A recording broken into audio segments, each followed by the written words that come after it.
Hi there, my name is Michael and I'm going to walk you through my CS50 final project.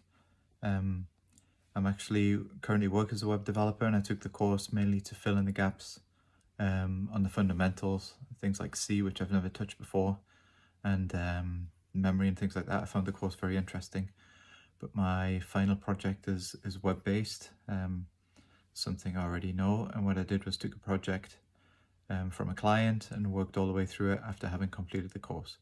So let me walk you through it right now.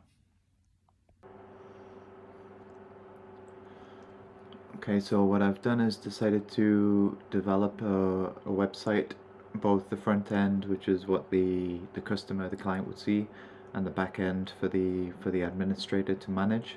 And it's basically for a facility that lets you store your luggage on a daily rate, 3 different sizes of luggage, whilst you go and visit a city. The idea is to design it mobile first so that anybody traveling towards a city that realizes they might want to leave their luggage, so they don't have to carry it around with them whilst they're in the place for that day. They can book it online as they're traveling towards the location, or maybe they're even sitting in a restaurant or they've actually arrived, and they just whip out the phone and they're able to book right there. 3 different sizes of luggage that can be stored, and they can ask for multiple pieces of each type of luggage um, to be stored. Okay. Um, Finally, yeah, they select the drop off and the pickup dates, and the program was going to do is calculate the total cost of their deposit, and it's also going to check whether the spaces are available, whether the timetable fits with when they want to drop off and pick up before letting them make the actual reservation. Okay, so the first thing I did was design the database. I used MySQL. It's very similar to the SQLite that we'd been using in the course, and we have first 2 tables. It's in Spanish because the client's Spanish. First 2 tables are timetable and the holidays. The holidays are when the facility's closed completely, and the timetables are basically the operating hours on each day of the week from Monday through Friday, and they have start and end dates, so they can have a summer timetable set up as well as a winter timetable. And when the request comes in to book, it'll determine which date that falls into and determine the timetable for the days they want to stay. Down here we have the lockers. Each locker is really a space on a shelf, but people think of luggage storage as putting it in lockers. Um, so each locker has a name in English and in Spanish, and also it has the dimensions of the locker in centimeters and in inches, which is pulgadas in Spanish. We have the number of units available um, when it's completely empty, so that's like your baseline, maybe 15 of one type, 20 of another. Internal notes, whether or not to activate a certain locker, and we join to that the table for one is prices, which is basically we have the date that price will come into effect, and the daily rate, because they're only going to charge daily rates for the lockers. Um, and we also have the use, which is basically it's a table that stores a snapshot on a given day of how many lockers are used in a given day. Um, there's another way to see that information, but this is a snapshot so that the program doesn't have to look into the reservations and check each time it wants to know, like, a quick summary of how many lockers do we have booked on Tuesday. This table is a summary table. Over here we have the reservations and the bookings, and inside here we create a unique ID for the booking, which gets sent to the client when they make the reservation. They because there's no payment involved when they make the reservation, we have a little system set up whereby they click on the link in the email, and then at least we know that the email is valid and somebody's clicked on it to say, yes, this is me and I am coming to stay. And we also store in this table the locker ID, which is linked to the lockers, the client ID, the date they're coming in and the date they're leaving, the time, the overall duration of the stay. Once again, that's just stored as an integer, so the program doesn't have to work it out each time. Works it out once and stores it. The status of the reservation, which can be pending, confirmed, checked in, checked out, paid, cancelled.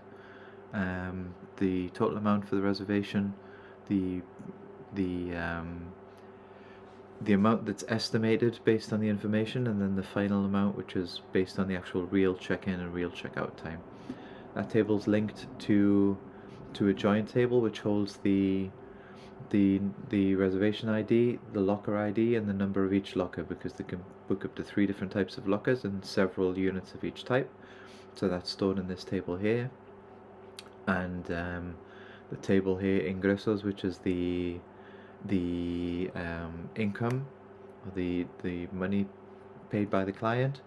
It's basically linked to the reservation ID, has a timestamp, has a type of ingresso, which could be paid in, paid out, because obviously if they have to return money if somebody leaves later or whatever, or if we have to do if there's some sort of issue where they have to refund money, the payment method, and the admin user that made the transaction. Here we have a list of admin users, which is simply the ID, the name, and the password, just so we can track who is actually depositing money for each reservation. And then finally the clients table, which is just the name, the email, telephone, a password, which to now we're not using, but it's the password's there to allow a client to come back later on and book again without having to enter all the information. It's not something that we really foresee being necessary, because the travelers maybe come through the town once, and then the creation date, the access date, and whether or not that client's active or not. Okay, so that's the database that underlies the application. The first thing I did in terms of design for the website was to create a wireframe, a very low fidelity wireframe on paper, based around the idea of a compact mobile screen. Obviously the taller the screen, which they are on most mobile phones, the better. And we have the first screen would be the intro page with a map of where the situation is located, the price. And you click on check the prices out. You see the 3 different types of storage sizes which are available with the prices for each one. The third screen, you would click on the actual item that you want to, or the size that you want to book, and you then come onto your confirmation screen. You've chosen how many units you want. You've got the price per day, and then you'll have your total estimated price for your reservation, and then finally you'll click on the reserve button, book button, and you'll be asked to enter your personal information, your name, your email, your telephone. You'll click that you've accepted the privacy agreement, legal terms, and then an email is sent to you to confirm that your reservation's been booked. Your information saved into the database, and you get that link to be able to click to confirm back to the website that you are actually at least a valid email address. Okay, so from there we went on to designing the actual look at the website in Figma, because I've been doing the Google UX course in parallel with the CS50 course. And this is using the colors here. The blues are in line with the colors of the business, who already have a parking facility in the same location. We see basically the home screen. You click on the disponibilidad, which is see availability. You see 3 sizes of locker. If you click on a locker, you'll see this screen below here. It goes to green once you've clicked on a particular item, and you get to enter the number of units that you want. Next screen, you choose your date. Originally I had a drop down where you would choose just the date, the time, and the number of days you wanted to stay, but then we changed that to a check-in, check-out date, and it calculates the days for you. Final screen is your personal information, and then a confirmation page. Okay, so that was just basically what we saw in the low fidelity prototype, brought into something that looks a bit more easy to visualize and to see what the final product's going to look like. Okay, so now onto the actual programming. This is the back end of the website. It's basically it's programmed in PHP and rather than Python, simply because the web server I use has PHP installed and I'm a bit more familiar with it. It's very similar to Python in terms of being quite a high level language. And just walk through here what the control panel does. You basically have the client section. You can search for clients, you can edit clients, the name, they're active. You can see the reservations coming in with some color coding to the status of each reservation. You can change the details. You can't change a client that's already entered. You can just view that client. You can change dates if the status is still pending. You can't change them if it's finalized.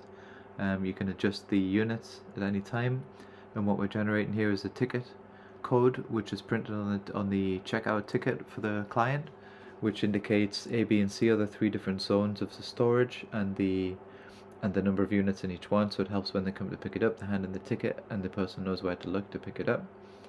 Here we have like the panel for the timetable, the prices, and the different types of locker we have available. Okay, and then there's also a CMS that I built for the site, but that's outside the scope of this particular project. And then the actual integration with this snippet is just the way we actually integrate the reservation part into the normal page of the site. All of the backends just created with a basic CSS, not Bootstrap. There's basically Bootstrap. I think now that we have Grid and Flexbox, Bootstrap's probably not as necessary. So I use Sass, and then that generates a basic CSS file. And then all the main of the operations on this part of the website are just CRUD operations to add, update, and modify information in the database, and the CMS, which we just touched on, to actually create pages for the rest of the website. The front end is designed mobile first, as I said. The idea with the front end, we'll just watch it play through here, is it's available in English and in Spanish. Okay, and you see firsthand on the screen the 3 different types of luggage that are available. You can swap between the 2 languages. It's basically the same information, and you'll see the button at the bottom's grayed out until you choose an option. Then it goes blue to show that it's active, and you can, every time you click on one of the types of luggage, the units box shows up. Once it's showed up, it doesn't disappear again, but if you do put everything back to 0, then the button stops being clickable until you go back to having a valid selection. You go on to the next screen, and you can click to go back and modify if you need to go back and go forward again. And here we choose the dates and the times. So if we choose a date in the past, it'll automatically bounce to the current date. It won't let you choose a date in the past. If we choose a pickup date, it's the same again. It won't let us choose a date in the past. And if we move the pickup date forward, the drop-off date forward, it'll automatically move the pickup date into the future as well. Okay, and then all the time you'll see at the bottom it's calculating your total price for the number of units that you have, which is basically 50 euros for 1 day. And then here, if we change to 6 days, we see it goes up to 300 euros. That's 2 times 15, which is 30, plus 20, which is 50. And then it just multiplies. Finally, we go down to the last screen. We see a summary of the date that we're going to drop off, the date we're going to pick up, the number of days we're going to have the luggage in the lockers. We fill in our information. Okay, a bit of a typo there. Fill up the name, the email, and the telephone. A bit cold here, so my hands are not hitting the keys very well. And once again, the button's grey until we click on everything that needs to be clicked. In this case, it needs to be the privacy agreement. That's clicked. Now I can click book now. I can see that there I faked that there was an error. I'm going to pretend, and now I'm going to book again. And click, and now we see the green confirmation code, which shows our confirmation on the screen, and it also tells the client to click on the check their email for a copy of the confirmation that will validate their reservation. So this is written in HTML, basically what you're seeing on the screen, and that HTML is generated by PHP, mainly to try the PHP looks up the current prices and the current configuration of lockers that are available. The JavaScript is written in vanilla JavaScript, but ES6, which allows me to write in modules, and then pull it all together into a single file. And once again, it's just basic CSS using grids and flex to create a page, and it's only 10k, the CSS, which compared to Bootstrap, for example, which would be 160. So if download speed is important, then obviously that's a win. And then finally, once we see these green and red boxes, they're happening through request to the server, which are being sent via Ajax to the back end, where there's a PHP script which is doing all the validation in terms of availability and confirming that the price matches what the front end is shown, matches what the back end thinks it should be. And then just have a quick look at some of the code. The front end is basically a template folder, the CSS folder, and the TypeScript and JavaScript folders. The back end has each admin panel has 2 pages of PHP, one to view the information, one to modify the information, and all of those models and views are saved in independent files. And finally, we'll have a look at the snippet, how the snippet works. So this is the template file at the top. Basically, you have a template file for the page in English and a template file in Spanish, and one for the landing page. If you look at the res form directory, that's basically all of the TypeScript. You can see we've been able to break it up into constants, the date selector, the luggage selector, the screen updater, the validation, utility functions, the store, which is basically all the variables as they get changed from screen to screen, so we can keep them in different states. No matter what screen you're on, you have a constant access to the same set of variables. And finally the res form out, which pulls it all together. And then at the bottom there, just to see how the CSS works, there's an HTML, which basically resets all the HTML elements. There's a layout CSS, which sets up the basic layout of the screen. Menus, which are just the menu which is on the hamburger menu we didn't see. Styling, which actually applies style over the bones of the page. Variables, which contains the color codes and the different breakpoints for desktop, tablet, and mobile devices.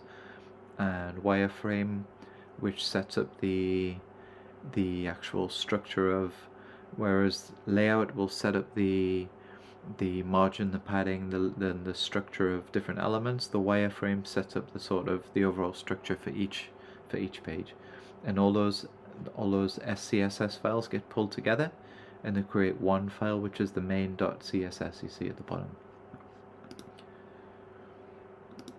And then if you look at the layout for the back end, it's a bit more repetitive. Basically, each hest, which is gestionar in Spanish, which is manage, or admin, whatever you want to call it.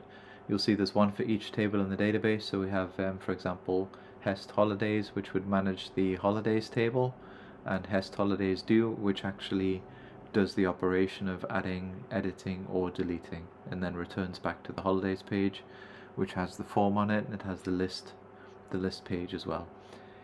So there's 2 pages for each admin table basically.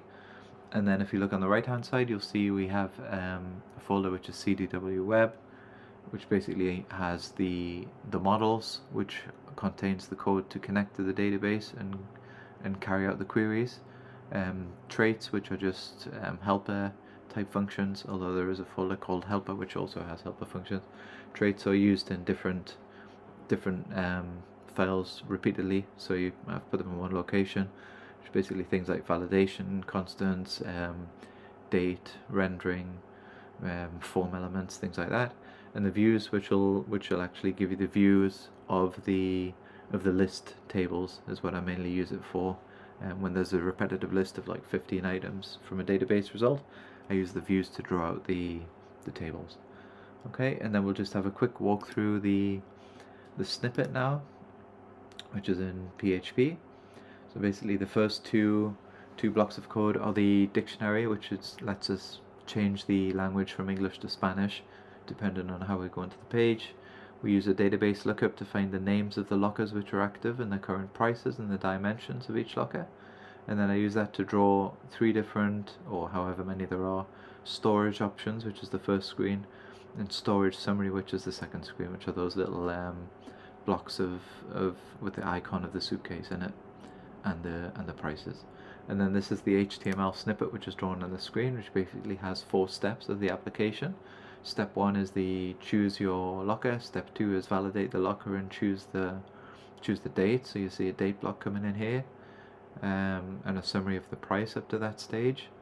Step 3, we now see the date summary on the screen without being able to modify it, and we are asking the user to put in their name, their email, and their telephone number, all just basic in the nested divs there, and then also a summary of the price. And then finally step 4 is going to show them a summary of everything they've picked so far, and it's gonna have 3 different sections which will either highlight red, blue, which is the color of the site, or green to determine the status: error, loading, or success. Okay, and then that is the basic HTML of the code. The rest of it, they all have either classes or IDs. ID, for example, ID conf underscore success, which has a class of summary to draw it, and we use JavaScript query selectors to determine what gets shown on the screen and what gets hidden on the screen at any one time. So that basically wraps up the whole project, just in time for Christmas, if you do celebrate Christmas. So I'd like to wish you all a Merry Christmas, and just finish up by saying I really did enjoy the course. You know, it was good to get back to the very basics, or not even, well, I guess it would be basic for some people. It was bloody hard for me, of understanding memory allocation and hopping from one memory to another and all that C stuff, which was a lot trickier to manage than it is with the HTML, PHP type stuff that I'm more used to. So it's definitely very interesting. I'd recommend it to anybody who either like me, self-taught and maybe skipped straight to the end without understanding the basics, or anybody who doesn't understand anything at all. It's a good course to follow. Okay, so there you go. Thank you very much for your time, for taking time to watch me go through all of this, and I look forward to reviewing some of the students' projects now.